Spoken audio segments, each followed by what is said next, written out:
Rescue! Ulan dito, ulan doon, at malalakas na hangin everywhere. Pakanayan ng mga bagyo na nananalasa ngayong tag-ulan.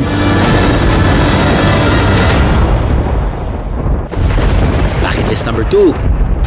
Bakit may pangalan ng mga bagyo? Nagkakaroon ng local name sa mga bagyo kapag pumasok na ito sa Philippine Area of Responsibility o PAR.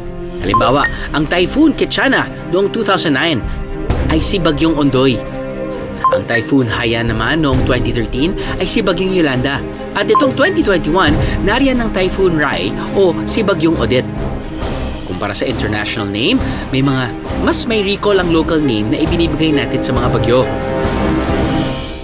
Akala niyo ba na Pilipinas lang ang nagbibigay ng local name sa mga bagyo bukod sa international code name nito? Bucket list number 1. Bakit madalas bumagyo sa Pilipinas? Ang geographic location ng ating bansa ay nasa Pacific Typhoon Belt. Ganito kasi yan. Karamihan sa mga bagyo sa buong mundo ay nabubuo sa Pacific Ocean, kung saan nakaharap ang Pilipinas. Kaya naman isa tayo sa mga nauunang nagwe-welcome sa mga dumadaang bagyo.